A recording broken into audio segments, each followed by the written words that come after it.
ne sais pas si vous connaissez ce chant. Vous allez m'excuser un peu pour la voix, je suis un peu grippé. Ce chant qui dit: Esprit de Dieu, nous avons soif de toi. Remplis ces lieux de ta présence. Donc, on peut le chanter ensemble, même sans instrument, c'est pas grave. Esprit de Dieu, nous avons soif de toi. Remplis ce lieu de ta présence. Esprit de Dieu, nous avons soif de toi. Remplis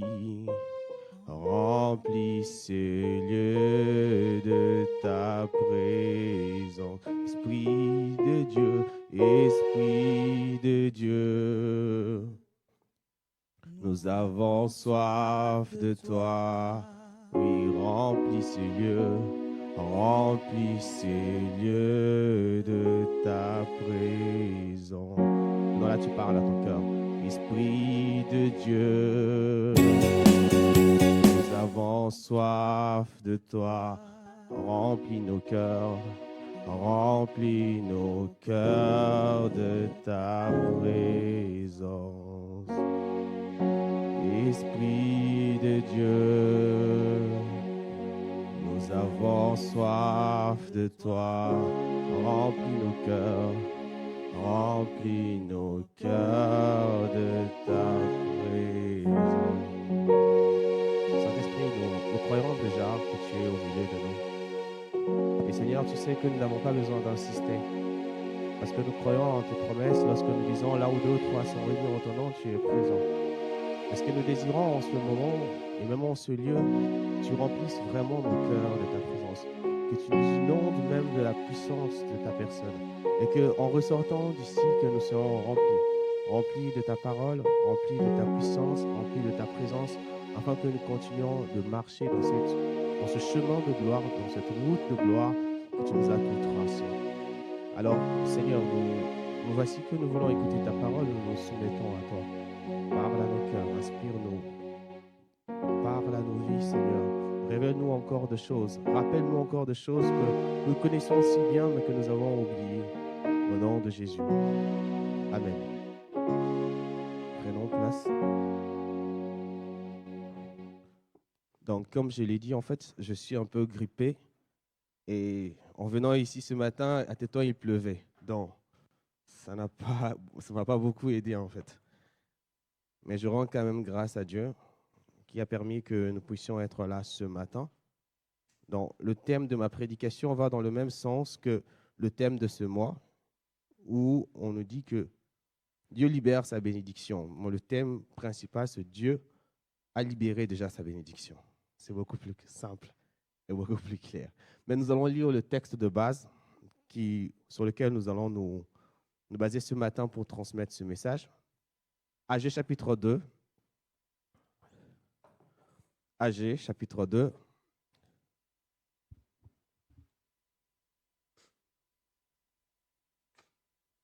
Agé chapitre 2, nous allons lire juste le 17 au 19e verset. Agé chapitre 2, du 17 au 19e verset. Agé chapitre 2, 17 au 19e verset. Alors, le texte nous dit ceci. Je vous ai frappé par la rouille et par la nielle et par la grêle. Je frappais tout le travail de vos mains. Malgré cela, vous n'êtes pas revenus à moi, dit l'Éternel. Considérez attentivement ce qui s'est passé jusqu'à ce jour, jusqu'au 24e jour du 9e mois. Depuis le jour où le temple a été fondé, considérez-le attentivement. Y avait-il encore de la sémence dans les greniers? Même la vigne, le figuier, le grenadier et l'olivier n'ont rien apporté. Mais de ce jour, je répandrai ma bénédiction. Puisqu'on peut le lire encore dans la version Semeur, toujours le même texte.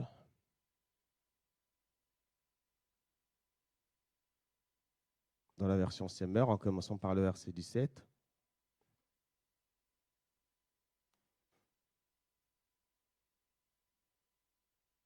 Alors, on dit, je vous ai châtié en frappant le fruit de votre travail par diverses maladies, des céréales.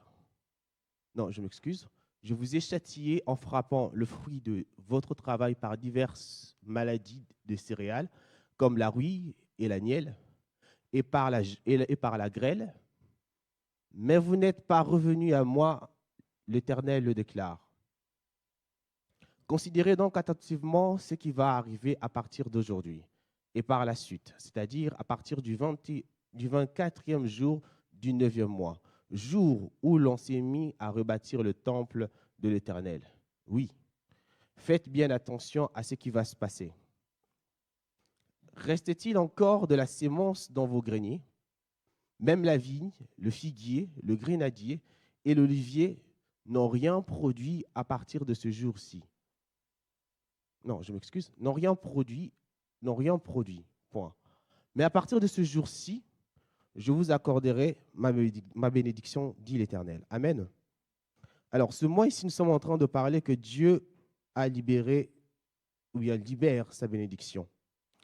Et le texte de base que nous sommes basés pour pouvoir apporter cette pensée ce matin nous met déjà dans un contexte que nous connaissons très bien. Le contexte que nous connaissons, c'est que depuis le début même du texte d'Agé, le Seigneur a ce projet de reconstruire son temple. Et l'action de Dieu est pleine de sens. Nous le savons bien que le Seigneur est tellement grand, est tellement immense, et il a déjà déclaré avec Salomon qu'il ne pouvait pas habiter, lui en tant que grand, ce n'est pas la maison faite par les mains des hommes qui peut le convenir ou bien qui peut le contenir. Mais il a mis en place un nouveau projet, ce projet de reconstruire ce temple, le même temple que Salomon. Et le but vraiment de Dieu, ce n'est pas vraiment le temple en soi. Ce que moi j'ai compris depuis la lecture de ce texte d'Agé. Ce que le Seigneur veut que les Israélites à l'époque, ou bien les hommes, puissent revenir à lui et s'attacher à lui, c'est-à-dire obéir à ses commandements. Et ce plan de projet que le Seigneur est en train de faire, ce n'est pas un projet en fait comme ça anodin, non. Le Seigneur, lorsqu'il veut en fait d'une certaine manière lancer un projet, bien bénir, il ne bénit pas n'importe comment, non. Il a un but, il le fait avec sagesse et un objectif bien précis. Et nous pouvons lire Jérémie chapitre 28, Jérémie 29. On connaît bien le texte, Jérémie 29. Jérémie 29, 10 à 11. Ça, c'est la promesse que Dieu a lancée en premier lieu, avant que la reconstruction de ce temple puisse avoir lieu. Il dit, car voici ce que je déclare l'Éternel. C'est seulement au bout de 70 années à louer, à Babylone, que j'interviendrai à votre faveur pour accomplir la promesse que je vous ai faite, de vous faire revenir dans ce pays. Car moi, je connais le projet que je conçus en votre faveur, déclare l'Éternel.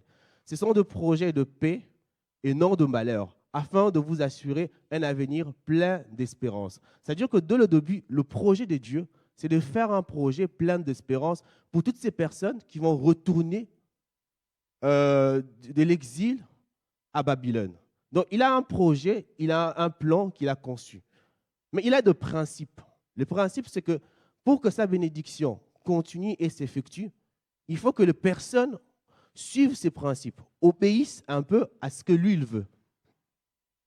Et il commence son plan. On connaît le texte qu'on a dit l'année dernière. Il va faire en sorte que les personnes qui étaient exilées reviennent. Il va réveiller leur esprit. On l'a vu ensemble avec vous. Il va leur donner l'onction. Il va leur donner le moyen et les capacités de pouvoir rebâtir. Ils vont commencer à rebâtir, ils vont commencer à construire, mais ils sont revenus. Tout ce qu'ils sont en train de faire, ça ne progresse pas. Normalement, ils devaient avoir, c'est-à-dire tout ce qu'ils font comme activité, c'est-à-dire culture ou bien plantation, ça devait normalement produire parce que ce lieu-là devait être un lieu où ils doivent rester. Mais Dieu a un plan. Il sait que s'il vous donne la bénédiction automatiquement, vous risquez d'oublier en fait ce qu'il avait l'intention de faire au début. Il veut que cette bénédiction-là continue et continue. Ce n'est pas la première fois que le Seigneur lance une bénédiction. À chaque fois qu'il a lancé une bénédiction aux enfants d'Israël, il a attaché des instructions particulières pour que cette bénédiction reste perpétuelle. Et depuis le début du texte d'Agé, Agé chapitre 1 ou Agé chapitre 2, Dieu veut être prioritaire. Il dit que dans tout ce que vous allez faire, moi, je veux être prioritaire. Comme moi, je vous ai choisi et que vous êtes mes enfants, je veux que moi, je sois prioritaire. Alors, pour qu'on arrive à l'obéissance, on arrive à la bénédiction comme telle, moi, je veux tracer mon plan. Et dans ce plan-là, se trouve cette manière que le Seigneur a utilisée, celui de leur faire travailler, de leur apprendre à obéir jusqu'à ce qu'ils arrivent à la fin de ce que lui, il avait prévu de faire. Et le but même de Dieu, c'était déjà depuis le début. Il voulait leur bénir. Le but de Dieu, c'était simplement leur bénir. La preuve est que Jérémie nous le précise. Dès le début, le Seigneur a dit que le plan qu'il avait formé pour eux, ce sont des plans de bonheur. Et c'est pour une espérance meilleure. Et il avait déjà formé ça pour eux. Et je crois bien que lorsque nous sommes venus à Jésus, le Seigneur, le plan qu'il a formé pour nous, c'est un plan meilleur. C'est un plan merveilleux.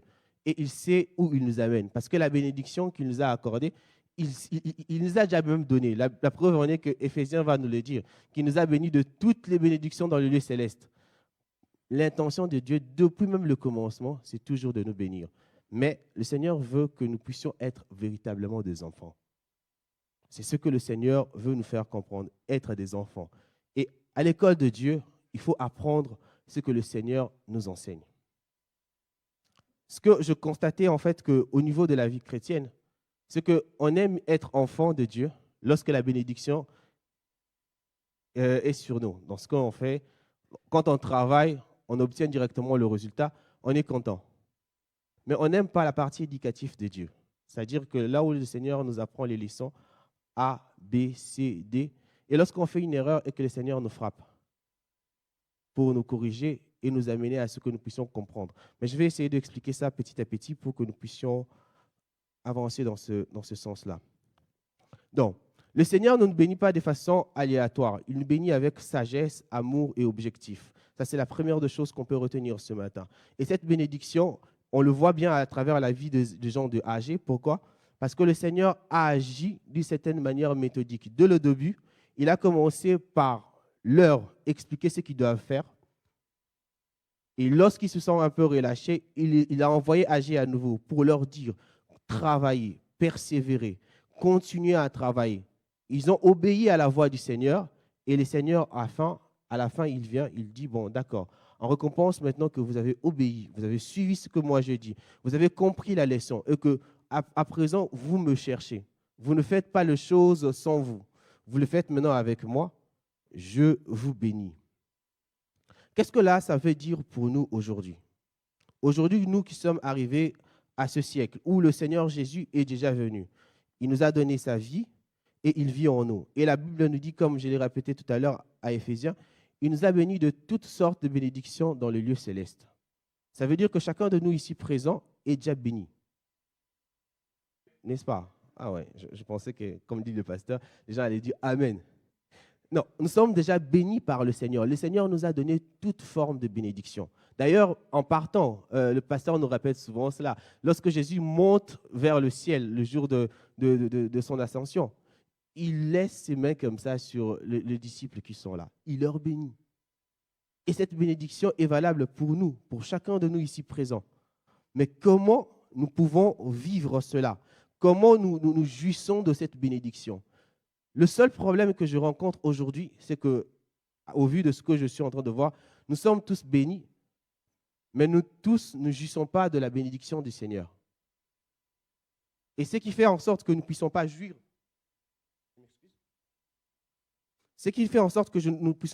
de la bénédiction du Seigneur, c'est le problème de la vision, notre vision d'abord d'être un enfant de Dieu. Comment nous le comprenons? Comment nous le saisissons?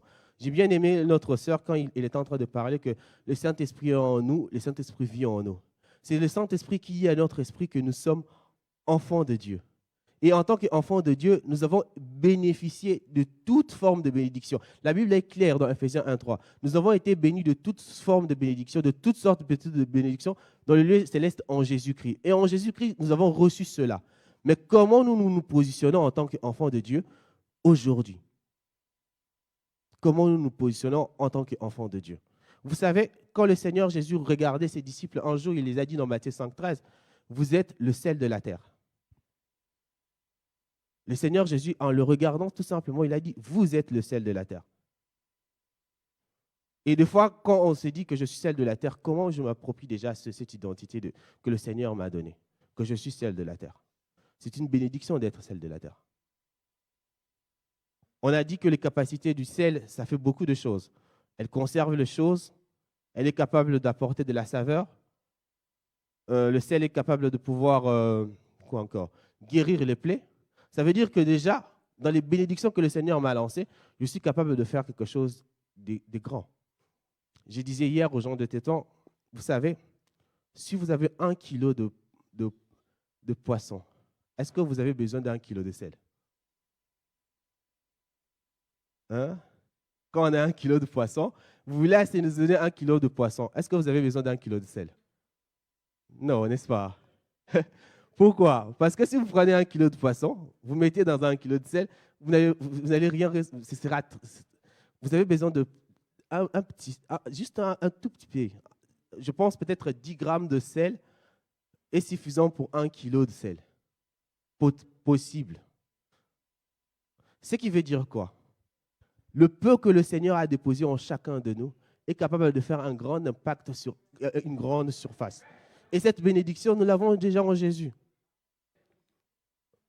On peut être à Tétouan 50, comme je le disais hier, 50, 40, mais le peu que nous puissions être, c'est déjà un grand impact sur une grande surface. Parce que le Seigneur a déjà déposé cette bénédiction en chacun de nous.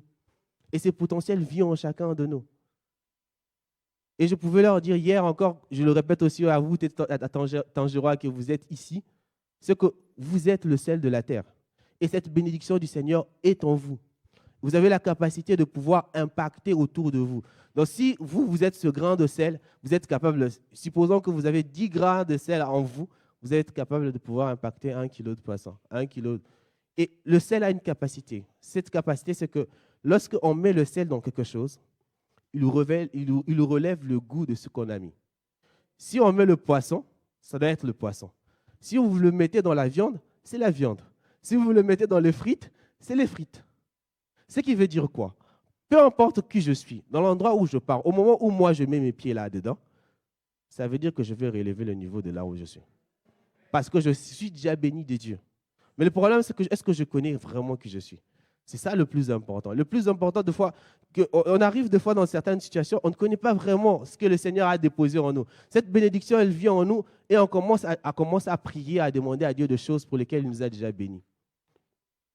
Vous savez, on nous raconte bien une histoire dans la parole de Dieu où Jésus était endormi. Jésus était endormi dans la barque et les disciples sont venus parce qu'ils ont vu une montagne devant eux et une tempête devant eux. Ils sont revenus, ils ont réveillé Jésus. Ils ont réveillé Jésus. Jésus s'est levé. Qu'est-ce que Jésus a fait? Jésus a parlé à la tempête, n'est-ce pas? Mais eux, ils sont venus parler de Jésus, de quoi? De la tempête. En tant qu'enfant de Dieu, il y a des potentiels que Dieu a mis pour nous, a mis en nous-mêmes, pour lesquels, pour certaines situations, nous n'avons pas besoin d'aller voir Jésus. Nous devons directement nous tourner vers le problème et les déclarer. Parce que ce potentiel vit déjà en chacun de nous. Le Seigneur nous a déjà bénis. L'autorité, quand nous sommes devenus enfants de Dieu, le Seigneur n'a pas fait de nous simplement ciel et terre. Il a fait de nous rois. Donc ça veut dire que dans l'esprit même du roi, il a mis une autorité sur chacun de nous. Et cette autorité-là, nous pouvons bien l'utiliser dans n'importe quelle situation. On déclare les choses. Quand David est avec Saoul dans l'histoire de Goliath, Saoul passe son temps à parler à David de Goliath. Il parle même de choses qui dépassent même David. On ne sait jamais, je n'ai jamais compris pourquoi il lui dit Goliath a été soldat depuis son enfance. Je ne sais pas où lui il a appris cela. Mais il lui parle que Goliath était soldat depuis son enfance. Qu'est-ce que David avait besoin de savoir de toutes ces choses? Mais quand David, lui, se lève, il va vers Goliath. Lui, il parle à Goliath. Il ne parle pas de Goliath, mais il parle à Goliath. Est-ce que vous comprenez le sens que je dis? Il y a certaines choses qui sont en vous. Vous n'avez pas parler de votre problème, mais il faut parler au problème. Dit que montagne, ôte-toi de là, et cette montagne va être directement ôtée de vous. Cette bénédiction-là, elle est déjà en chacun de nous. Mais est-ce que nous l'exploitons? Est-ce que nous l'utilisons? Hier, je disais que le problème de notre bénédiction aujourd'hui, c'est juste notre problème d'identitaire. Qui nous sommes réellement en Jésus, nous ne saisissons pas l'étendue de tout ce que nous sommes en Jésus. Des fois, on prend des fragments de choses. Même quand on se dit enfant de Dieu, on est enfant de Dieu à un certain niveau. À un certain niveau où quand, je vais ouvrir la parenthèse, je vais la fermer rapidement, l'UNICEF a voté la loi de la protection de l'enfant. Il dit une chose, un enfant a droit, un enfant adopté, donc il prend d'abord le cas d'un enfant adopté. Un enfant adopté jouit juridiquement de toutes les choses qu'un enfant normal né des parents a dans la maison, ce que l'UNICEF dit.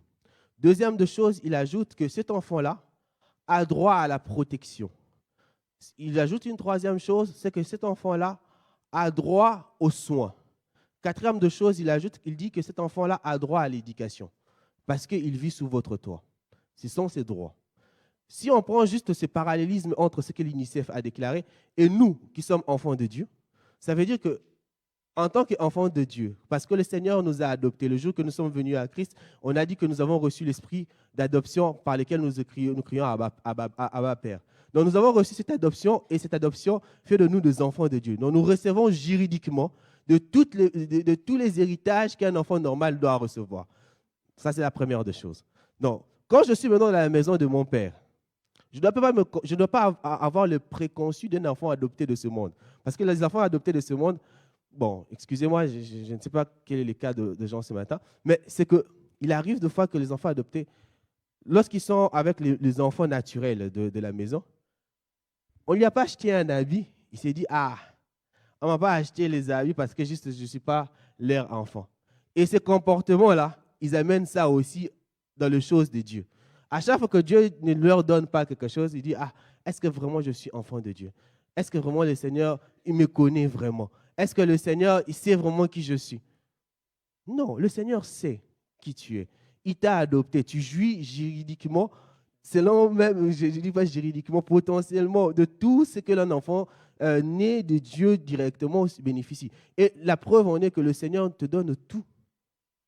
Le règne de Jésus, nous le ferons ensemble avec le Christ. Il t'a donné tout.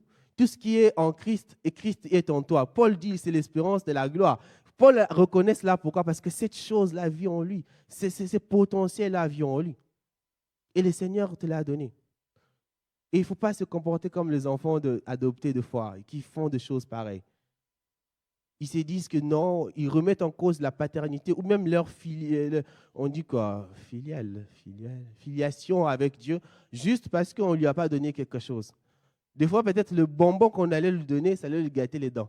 Mais il veut avoir ça, mais le Seigneur a refusé, tout simplement. Et il voit en cela un mépris ou bien quelque chose de mauvais. Mais cette loi-là dit encore quelque chose. Il dit que l'enfant a droit à des soins.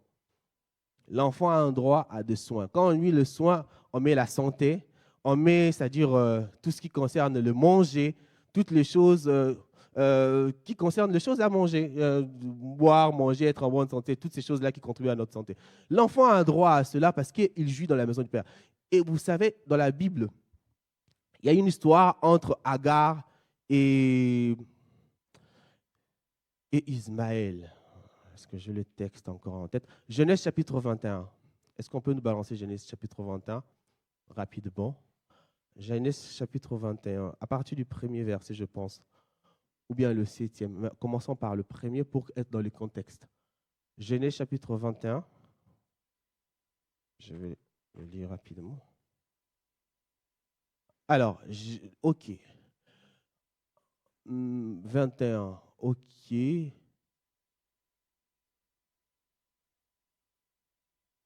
à partir du verset 7. Est-ce qu'on peut commencer à partir du verset 7? D'accord, le pasteur a dit 8. 8, oui, c'est bon. D'accord. Mhm. Alors, l'enfant grandit et Sarah cessa de l'allaiter. Le jour où l'on sévera Isaac, Abraham fit un grand festin. On peut avancer. Sarah vit que le fils d'Agar, l'Égyptienne, avait donné à Abraham Ismaël. Alors, elle dit à Abraham, chasse cet esclave et son fils, car le fils de cet esclave ne partagera pas l'héritage de mon fils Isaac. D'accord. Cette parole affligea beaucoup Abraham à cause de son fils. On peut s'arrêter là. Abraham va prendre la décision. Il va dire, bon, comme ce n'est pas le fils de la promesse, bon, il peut partir. Il est parti. Il a commencé à se trimballer dans le désert comme ça. La Bible nous dira plus tard, vous pouvez lire cela à la maison, Agar, à un moment donné, ils se sont retrouvés à un moment donné qu'il n'y a plus rien. Agar, il vit que l'enfant va mourir. Elle est allée se cacher quelque part, juste pas derrière. Elle est en train de pleurer. Mais la Bible nous dit que le Seigneur, entendant le cri d'Ismaël, Agar a pleuré plutôt, mais comme elle n'a pas d'alliance avec Dieu, rien ne se passe. Mais Ismaël, à cause de l'alliance qu'il avait avec Abraham, étant fils d'Abraham, il a crié et le Père a répondu. Lui, qui aux yeux de Dieu n'est pas le fils de la promesse, il est un fils qui est sorti de façon illégitime. Mais lui, il a crié à Dieu et le Seigneur a écouté. Mais à plus forte raison, toi, qui es né de Dieu, fils légitime de Dieu, quand tu cries au Père, le Père ne t'écoutera pas. Il t'écoutera. Des fois, devant certaines situations, il faut dire, Père, je suis né de toi. C'est toi qui m'as formé. C'est toi qui as dit par la bouche de tes serviteurs que tu nous as bénis de toute forme de bénédiction. Et regarde par la situation que je suis en train de passer, tu as répandu déjà ta bénédiction sur moi. S'il y a quelque chose que je n'ai pas encore fait, montre-le-moi, que je le fasse et que j'obtienne ce que je dois faire. Il se peut peut-être que lorsque tu m'as béni, je n'avais pas compris les instructions qui étaient attachées à cela. Mais aujourd'hui, je te parle, donne-moi les instructions et je veux le faire. Je suis ton enfant. Le Seigneur te répondra. S'il a fait cela avec Ismaël, combien à plus forte raison ne le fera-t-il pas avec toi? Toi qui es né, on peut considérer que tu es né de fils de la promesse. Donc ça veut dire qu'on a droit à des soins. Le Père prend soin de nous. Peu importe la situation, le Père prend soin de nous. Quand nous crions à lui, il nous écoute, il nous entend. Tout à l'heure, on a cité un texte qui disait que si nos pères naturels nous donnent de bonnes choses, combien à plus forte raison, notre Père qui est dans le ciel ne nous le donnera pas. Il nous le donnera. Mais comme aussi on est en train de le dire, l'enfant a droit à l'éducation. C'est là où on commence. À l'éducation, c'est l'école du Père. À l'école du Père, le Père donne des leçons. C'est lui-même le maître de l'école, c'est lui-même l'enseignant. Il donne ses leçons. Après avoir donné ces leçons, comme on l'apprend à l'école primaire, il nous fait répéter. Il nous fait répéter, on lit très bien. Bon, interro surprise. Il nous donne l'interro surprise. Si on échoue, il voit que nous n'avons pas bien compris, on recommence à nouveau. Et dans cette école-là, on apprend, on a des travaux pratiques qu'on appelle les épreuves. Que souvent on oublie qu'on est enfant et qu'on est à l'école du Seigneur, que nous devons passer par les TP du Seigneur, les contrôles. Tout à l'heure, je pense qu'il y a un mois, on a fait les examens pour certains. Donc ça veut dire qu'il y a les épreuves du Seigneur qui arrivent. Ça fait partie de la bénédiction que nous avons en Dieu, de nous faire passer par les épreuves. C'est une bénédiction. Parce que ça nous taille pour que nous puissions continuer, persévérer et aller jusqu'au bout. Il nous enseigne des choses. Et il nous fait passer par les épreuves. Les épreuves ont pour but de nous fortifier, de nous faire voir encore une autre dimension de sa personne. Et il nous donne les TP. Si nous réussissons, c'est bien. Nous avons compris quelque chose. Si nous échouons, il ne va pas nous recaler, mais il va nous faire recommencer à nouveau jusqu'à ce que nous puissions comprendre quelle est la leçon qu'il veut nous enseigner. Et c'est ça là le but. Mais à l'école du Seigneur aussi, il y a la récréation. À un moment donné, lui-même, il fait en sorte que nous puissions nous réjouir. Il organise les choses pour que nous puissions nous pavaner dans la cour, jouer, trimballer. Ça fait partie de cette éducation qu'il nous donne. D'ailleurs, vous trouverez dans la parole du Seigneur qu'il y a les fêtes. C'est lui-même qui fixe les dates des fêtes. Ce n'est pas par hasard. Parce qu'il prend soin de l'éducation de ses enfants. Vient la 4e partie, côté discipline. Qui aime bien, châtie bien. C'est que le Seigneur, dans toutes choses, il veut aussi instruire ses enfants dans peut-être pas. C'est cette partie que les gens n'aiment pas. Les gens disent que le Seigneur m'a tapé, le Seigneur est sévère. Si le Seigneur nous tape ou il est sévère, c'est pour notre bien, c'est pour notre instruction qu'il le fait. Parce qu'il veut que nous puissions comprendre une leçon qui plus tard va nous servir. Et nous serons bénis parce que nous avons connu cette instruction-là. Si nous ne l'avons pas connue, peut-être nous allons tomber et nous allons commencer à pleurer. Père, pourquoi tu ne m'avais pas dit ceci? Mais Père voulait te montrer cela. Et c'est là où la discipline est très importante. Et tout au long du chapitre 1 et 2, le Seigneur enseigne aux enfants d'Israël la discipline. La discipline, c'est quoi? C'est moi qui suis prioritaire. Donc, quand on dit prioritaire, c'est comme dans une salle de classe. Quand le professeur parle, vous ne parlez pas. Laissez-moi parler. Une fois que je finis, je vous donne la parole, vous parlez. Donc, moi, je suis prioritaire. C'est moi qui ai l'autorité sur vous. Je vous donne cours, vous ne suivez pas le cours que je vous donne. C'est un peu ce qui s'est passé au début. Les priorités du père qui veut leur enseigner le cours, et ils nous ont dit qu'ils ne vont pas suivre le cours. Chacun est en train de parler à son voisin. C'est un peu, vous savez, essayez d'imaginer un peu ce qui se passe dans une salle de classe. Je pense qu'on a été une fois dans une salle de classe, on voit comment c'est qui se passe. Et c'est un peu la même chose que le Seigneur ressent dans cette situation. Il dit, bon, je vais leur discipliner à suivre mes cours. Une fois qu'ils vont suivre mes cours, la bénédiction, et puis à la fin, je vais leur donner un bon TP. Ils vont faire un bon TP. Une fois qu'ils vont finir leur TP, et puis il dit, maintenant, je reprends ma bénédiction sur vous. Bravo, tu as bien compris la leçon. Félicitations, tu as 10 sur 10. Et il va demander à toute la classe d'applaudir pour cet élève-là, ou bien pour cette personne-là, ou pour tous ces gens-là. Et c'est comme ça que les choses commencent. Et à l'école de Dieu, le Seigneur nous enseigne aussi cela. Et le Seigneur, ce matin, nous rappelle tout simplement qu'il nous a déjà bénis. Vous êtes bénis et nous sommes tous bénis. Et ce potentiel de Dieu vit en chacun de nous. Et cette bénédiction que nous avons reçue de Dieu, nous devons l'exploiter dans tout le sens. Vous pouvez prendre ce mois ici et faire un exercice personnel pour vous. Dites, qui suis-je vraiment en Jésus? Qui suis-je vraiment en Jésus? Et quelles sont les bénédictions qui sont rattachées à chaque identité que j'ai reçue en Jésus? Comment je peux jouir même de cela? Un par un. Le roi, ambassadeur, prêtre, enfant de Dieu. On dit encore quoi? Celle de la terre, lumière du monde. Il y a toute une liste qu'on ne peut pas arrêter. De Genèse à Apocalypse, il y a toute une liste de choses que le Seigneur a fait et ce que nous sommes devenus en lui. Et chaque partie a des exigences. Il y a une instruction particulière pour jouir pleinement de cela. Je le fais, j'ai dit, j'ai droit à cela. En tant que roi, j'ai droit de régner, j'ai droit de dominer. Donc je dois régner, je dois dominer. En tant que prêtre, j'ai droit de faire ceci, de faire cela. Je le fais et je l'accomplis. En tant qu'ambassadeur du Père, ici sur cette terre, donc j'ai reçu des fonctionnalités qui me permettent de pouvoir me pavaner dans toutes. Personne ne peut m'arrêter. Vous savez que l'effet même d'être avec Dieu comme étant Père, c'est la sécurité sociale, c'est la sécurité totale. Je ne peux pas être attaqué normalement. Je ne peux pas être attaqué normalement, de façon naturelle. Il arrive même qu'un enfant, il tape quelqu'un, il fuit derrière sa mère. Il est très sûr, absolument sûr, que peu importe les grands frères là, peu importe les voisins qui vont venir le taper, sa mère va le défendre. Il est trop sûr de ça.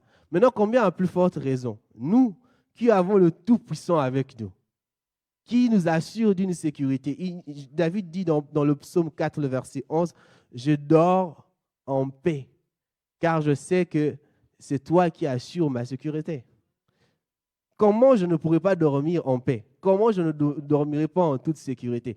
Je suis tranquille parce que je sais qui je suis. Je sais que celui qui est devant moi est plus fort, il est plus puissant et il sécurise ma vie. Ça fait partie de la bénédiction dont je jouis lorsque je suis devenu enfant de Dieu. Je dors en paix. Si cette semaine, tu ne t'es pas bien couché, repositionne-toi. Le plus souvent, les gens, c'est l'angle de vision dans lequel on voit qui nous sommes en Jésus qui nous perturbe un peu. Quelqu'un disait que les insultes qui font le plus mal aux gens, c'est lorsque les gens leur disent « regarde un peu ». Quand on te dit « regarde un peu ta tête », ça veut dire que tu changes ta vision de voir les choses par rapport à la vision de la personne qui t'a dit. Donc, tu changes d'angle de vue, tu dis « oui, je consens, hein, ma tête vraiment était un peu trop grosse, quoi. » Vous voyez un peu? Qui t'a fait changer cet avis? C'est parce qu'on t'a demandé de regarder. Tout simplement regarder, tu as changé l'angle de vue. Et des fois, nous-mêmes, à cause du problème qui est en face de nous, comme Saoul, on commence à regarder un peu Goliath. Et on se tourne vers Goliath, on dit, mais il est grand, il est puissant, mais est-ce que vraiment je pourrais vraiment le vaincre? Est-ce que vraiment on pourra vraiment faire quelque chose? C'est ce qui est arrivé avec les enfants d'Israël, avec les fils d'Anak. Certains, ils ont regardé, ils ont dit, mais on ne pourra pas. Mais deux personnes, ils ont regardé, ils ont dit, non, non, on ne peut pas changer notre angle de vue. Nous sommes en alliance avec quelqu'un qui est plus puissant. Non, on va rappeler en fait aux enfants d'Israël que nous ne sommes pas n'importe qui. Nous savons qui nous sommes en Jésus. Nous savons qui nous sommes, le peuple à qui nous appartenons. Nous appartenons au plus puissant. Et même si on peut voir qu'ils sont géants de taille, mais notre Dieu est plus élancé, plus fort, plus grand, plus puissant que eux. Donc on va les écraser. Caleb et Josué vont leur déclarer ce genre de choses. Et le Seigneur va le récompenser aussi pour cette bravoure, pour ces témoignages qu'ils ont fait. Des fois, l'angle de vue change parce qu'on écoute des choses. Qui nous a dit? Qui nous a obligés de regarder comme les hommes regardent? Non, personne. Nous regardons les choses comme le Christ nous dit de regarder les choses. Et le fait que nous avons une position en Jésus, Christ nous dit que nous avons été bénis de toute bénédiction dans le lieu céleste. C'est ce regard-là que moi j'ai. C'est ce regard-là que je me focalise. C'est sur ça que je me base pour marcher et vivre ma vie en Jésus. Donc, vous pouvez aujourd'hui ce matin, regarder, peu importe la situation dans laquelle vous êtes en train de traverser, laissez ça un peu à côté. Regardez à Jésus. Dis, prends ton cas, associe ça à quelque chose qui a été déjà exécuté dans la parole de Dieu. Parce que toutes les promesses de la Bible ont été déjà faites ici. S'il y a une situation qui n'avait jamais été, je ne sais pas, il y a de toutes les situations, je pense, toutes les situations sur lesquelles on peut passer actuellement dans cette vie, il y a déjà une solution dans la Bible. Si le Seigneur a fait les choses pour ces personnes-là, il peut le faire pour toi aussi. La Bible nous dit qu'il n'a jamais changé. Il est le même hier, aujourd'hui et éternellement. Il a fait les choses dans le temps passé, il peut le faire aujourd'hui. Il peut le faire demain, il peut le faire après-demain. Et même ce que nous recevons aujourd'hui, nous allons le transmettre aux enfants, et même aux enfants de leurs enfants, pour leur rappeler que le Seigneur nous a fait quelque chose du bien, et il va vous faire aussi du bien. Il fera aussi du bien à ceux qui vont venir, et à ceux qui vont venir aussi après. Parce que cette bénédiction, nous ne l'avons pas reçue de n'importe qui, nous l'avons reçue du Tout-Puissant. Et, et c'est éternel. C'est éternel. Nous ne pouvons pas la perdre. Nous ne pouvons pas la perdre. Le potentiel de Dieu vit en chacun de nous. Vous n'êtes pas n'importe qui. Vous êtes enfant de Dieu. Vous êtes enfant de Dieu. Vous êtes enfant de Dieu. Et s'il y a des choses que peut-être que vous ne saisissez pas dans votre identité en tant qu'enfant de Dieu, ouvrez la parole de Dieu. Lisez la parole de Dieu. La parole de Dieu nous dit que, c'est Josué qui nous dit qu'il faut méditer cette parole jour et nuit afin de réussir dans ses entreprises. C'est la parole de Dieu qui nous le dit. Toutes les choses dont on peut rechercher, on peut le lire simplement à la parole de Dieu. On dit, ok, Sarah, ok, qu'est-ce qui s'est passé dans la vie de Sarah? C'était ça. Le Seigneur a fait quoi? Il a exaucé. Donc, c'est possible. Donc, je crois. On passe. Ismaël, oh, ok, c'était quoi? C'était ça. Le Seigneur a fait quoi? Le Seigneur, non, c'est valable pour moi. Donc, toutes les histoires qui sont racontées dans la parole de Dieu, ils ont été faits pour nous, pour notre édification. C'est une bénédiction. La parole de Dieu nous dit quelque part que le Seigneur avait préparé d'avance ces choses pour nous, pour que nous le pratiquions. Actuellement, là, ce sont les choses pratiques. C'est les TP qu'il faut faire. Pratiquer. Il y a certaines choses qui demandent tout simplement que vous puissiez vous lever et faire. Mais on passe notre temps de fois à prier. Mais il s'agit juste de comprendre l'instruction qui est attachée à cela. Le Seigneur a dit que si tu travailles, tu ne vas rien manquer. Mais jusqu'à présent, tu pries encore un peu pour le travail. Mais jusque quand tu vas commencer à travailler, tu vas le recevoir. Il y a des gens qui ont des visions, ils ont de bonnes choses, mais ils n'ont pas encore commencé. Ils attendent, je ne sais pas qu'est-ce qu'ils attendent. Au moment où vous commencez quelque chose et vous suivez les instructions telles que le Seigneur l'a données, directement vous obtenez cela. Il y a des bénédictions qui sont attachées à des instructions et des bénédictions qui ne sont pas attachées à des instructions. Il faut comprendre quelle instruction qui est attachée à cette bénédiction dont je veux jouir. Dont je veux jouir. Il y a certaines bénédictions qui demandent tout simplement une consécration complète. Ça veut dire que je vais dire que non, jeûne et prière, même pas jeûne et prière, hein. Même pas jeûne et prière. Des fois, ça demande tout simplement une petite action, une petite offrande. Je dis, Seigneur, bon, tu as dit qu'on te met un peu à l'épreuve et on va voir si tu ne vas pas ouvrir les écluses des cieux sur... Bon, je prends, je te donne. C'est fini. C'était juste l'action qu'il fallait faire. C'était juste l'action qu'il fallait accomplir dans ce qui concerne ta bénédiction. Et puis c'est fini. Et le Seigneur, tu vois les écluses des cieux s'ouvrir devant toi, les choses aller dans ton sens jusqu'au bout. Parce que tu as suivi juste les instructions. La sœur Mariette nous disait, il y a un mois, il nous disait que des fois, quand on est dans la présence de Dieu, une fois qu'on a écouté la bénédiction, on sort rapidement, on oublie les instructions qui sont attachées à cela. Quand nous lisons Deutéronome 28, le Seigneur dit aux enfants d'Israël, si tu obéis à ceci, si tu obéis à cela, tu verras ceci, tu verras cela, tu verras ceci, tu verras cela, tu verras cela. Mais souvent, la partie si tu obéis, on ne regarde pas, on regarde juste la partie tu auras c'est ça, tu auras ça, tu auras ça, tu auras ça. On dit, ah, j'aurai le voyage. Ok, d'accord, c'est bon, c'est fini, je sors. Mais quelles sont les instructions qui sont attachées à tu auras ce voyage? Il n'y a rien. Ici, dans le texte de Agé, le Seigneur leur donne une instruction. Il dit, considérez vos voies. Souvenez-vous de ce que j'avais dit autrefois.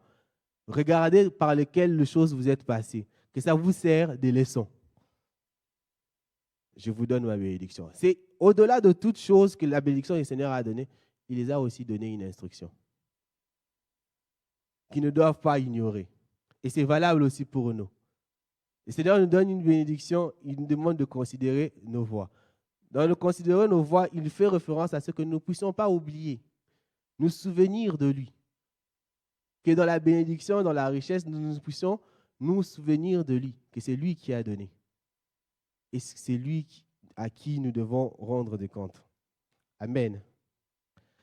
Alors, je vais juste finaliser et nous allons prier.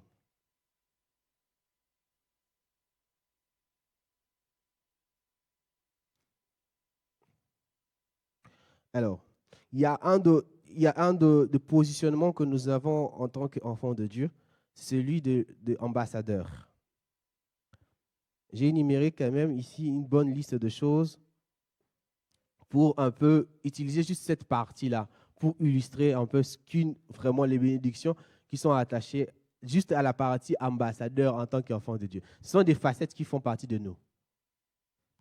On dit qu'un ambassadeur, il est désigné pour représenter son État. Donc, ça veut dire que peu importe l'endroit où je me trouve, je dois représenter le royaume des cieux. Alors, deuxième de chose, on dit pour un ambassadeur, il est engagé que dans l'intérêt de son État. Ça veut dire que les choses que je fais, je recherche que les intérêts du royaume, pas le mien. On dit qu'il incarne son État ou sa nation. Ça veut dire que peu importe l'endroit où je suis, j'incarne le royaume des cieux, j'incarne le règne de Dieu. Et on dit qu'un ambassadeur, il ne parle que du positionnement du gouvernement. C'est-à-dire que dans des questions où on semble tâtonner, il dit que qu'est-ce que la parole de Dieu dit? Il ne parle que de la position de la Bible. Il ne change pas. Sur lui, il ne parle que de la position du gouvernement. il est totalement protégé par le gouvernement. Un ambassadeur ne peut jamais devenir citoyen de l'État qui lui est assigné. Jamais. Il ne peut pas devenir citoyen. On peut pas avoir un ambassadeur d'un pays qui devient citoyen, par exemple, l'ambassadeur du Congo au Maroc, qui devient marocain. Non, ça n'existe pas. Donc, ça veut dire qu'en tant qu'ambassadeur, j'appartiens au royaume des cieux, je ne peux pas changer d'identité. L'ambassadeur, lui, en étant sur cette terre, la seule fois où il peut retourner vers son pays, c'est lorsqu'il est rappelé par le roi. Donc, si le roi de sa nation ne lui rappelle pas, il continue d'être ambassadeur. On dit qu'il a accès à toute la richesse et la puissance de la nation. Et il a cette capacité d'influencer les territoires ou l'État qui lui est assigné. Donc là où il est capable d'influencer les choses, de négocier les choses pour le bien de son État. On dit qu'il bénéficie de l'immunité diplomatique. L'immunité diplomatique, vous savez, je ne sais pas si, je ne maîtrise pas bien le droit, je sais que quand même, il n'y a personne qui peut leur condamner. Et la Bible est claire que personne ne peut nous condamner sur cette terre. On bénéficie de l'immunité diplomatique céleste, je crois. Et je le crois fortement. Et ce sont ces choses que nous, en tant qu'enfants de Dieu, nous avons déjà reçues en Christ. Personne ne peut nous toucher, personne ne peut avoir atteint notre vie parce que le Seigneur déjà nous a déclaré toutes ces choses. Et nous devons tout simplement le manifester. Amen. Nous allons prier.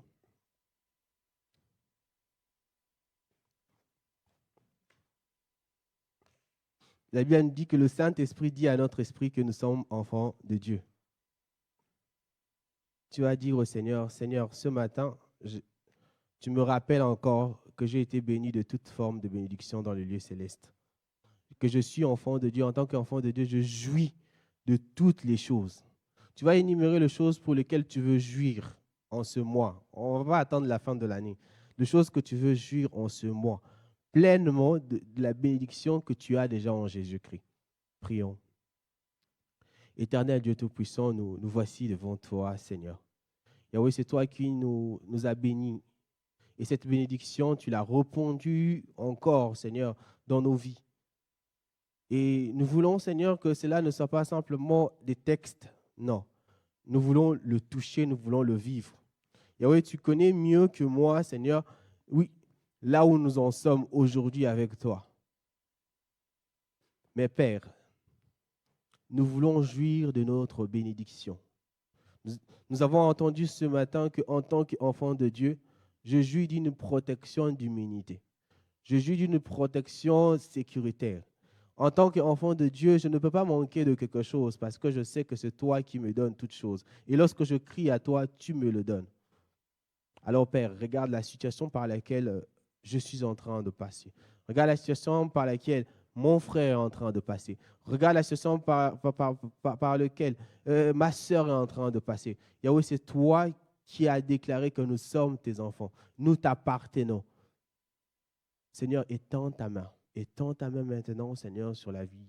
Étends ta main, Seigneur, sur la vie, Seigneur. S'il y a des instructions qu'on n'avait pas saisies, Seigneur, oui, Saint-Esprit, oui, toi qui nous rappelles toutes choses. C'est ce que la parole dit, que tu nous rappelleras toutes choses. Rappelle-moi. Rappelle-moi les instructions que j'ai oubliées. Lorsque peut-être que nous étions en train de discuter et que ça m'a échappé, j'ai oublié, rappelle-le-moi. Rappelle-moi les instructions que j'ai omises. Oui, que les instructions que je n'ai pas peut-être entendues, rappelle-le-moi, Seigneur. Et s'il y a des choses qui doivent être révélées, Seigneur, révèle-le en moi. Révèle-le en moi, Seigneur. Si les choses que je dois entendre, révèle-moi. C'est toi qui dis que invoque-moi, je te répondrai, je te montrerai les choses cachées que tu ne connais pas. Et aussi, il y a des choses que je ne saisis pas, que je n'ai pas connues, ou même que je ne connais pas. Oui, tu es le Dieu qui se révèle. Révèle-toi à moi, Seigneur, afin que je saisisse l'étendue de toute cette bénédiction que tu as mis déjà à ma disposition. Oui, je veux le récupérer, je veux le récupérer, je veux le récupérer ce matin. Je veux le récupérer en ce moment, Seigneur. Dès à présent, je veux commencer à jouir de mon rôle. Je veux commencer à jouir de ce que toi, tu as placé comme potentiel en moi. Je veux jouir de cela, Seigneur. Et Seigneur, je veux que cela commence maintenant. Parce que c'est à maintenant que je suis en train de crier vers toi. C'est maintenant que je suis en train de crier vers toi. Tu as dit qu'en ce lieu, lorsque nous prions, oui, tu nous entendras et tu nous exauceras. Alors nous comptons, Seigneur, sur cette parole. Parce que toi qui dis dans ta parole que tu veilles toujours sur ta parole pour l'accomplir certainement. Et oui, Seigneur, veille sur ta parole en ce jour. Veille sur ta parole, Seigneur, en ce jour. Cette parole que tu nous as lancée, Seigneur, quand tu nous dis que tu nous as libéré ta bénédiction, et cette bénédiction, nous la recevons. Et nous voulons jouir pleinement de cela. Et nous témoignerons, Père. Nous témoignerons. Nous reviendrons pour témoigner encore de ta main. Parce que tu vas faire de choses merveilleuses dans notre vie. Et nous croyons fortement à cela. Et nous croyons fortement à cela, Seigneur. Je prie, Seigneur. C'est toi qui prends soin de nous. Peu importe les maladies auxquelles nous traversons. Yahweh, c'est toi qui as dit que tu prends soin de nous. Tu prends soin de notre état. Le médecin par excellence, c'est toi.